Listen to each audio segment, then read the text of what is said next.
Hi, I'm Jill Byrne. Horse racing has always been a sport of legacies, with sons and daughters following in the footsteps of their parents and their grandparents. But for third-generation trainer Norman Casse, racing wasn't initially his chosen path until a trip to the Kentucky Derby changed his mind. When I was growing up, I resented horse racing a little bit because it did take time away from my dad. And when you're a little kid, you don't want to be dragged out to the races every day, and I was. But I don't know. It just eventually clicked. It was around the time Smarty Jones won the Kentucky Derby, and everybody has a horse that they remember that was the horse that got him to it. And Smarty Jones, when he won the Derby and then went on to win the Preakness, I caught the bug real bad, and I just became a huge fanatic over it. I get excited still talking about him, and that's why I started doing this.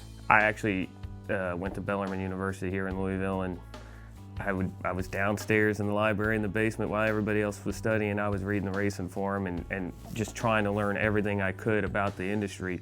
It didn't take Norman long to work up to #1 assistant for his father, top trainer Mark Casse, a 6-time Sovereign Award winner in Canada and leading trainer in North America. Norman manages the training of over 50 horses for his father.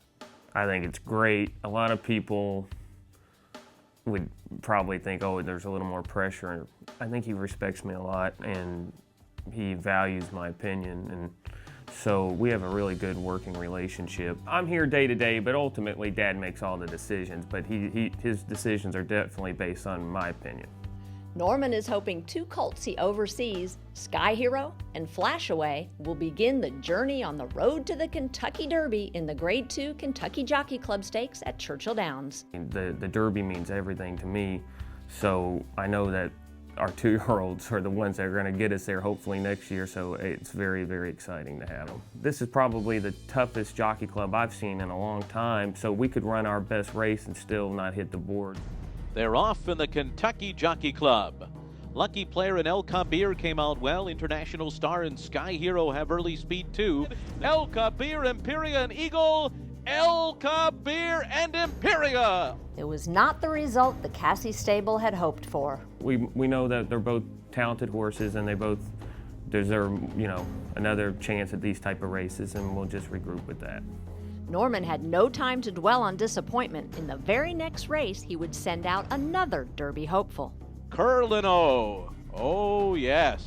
Curlin-O, I think, is a very special horse, and, thankfully he delivered. And racing is a game of highs and lows and dedication to the long hours. The industry Norman once resented is now the career he's passionate about.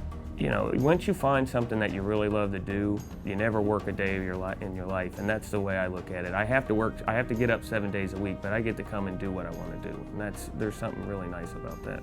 Truthfully, the Kentucky Derby is the only reason I do this, and that's what I want.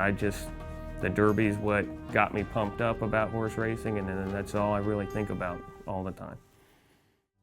To experience the road to Kentucky Derby 141, these are the next 5 stops.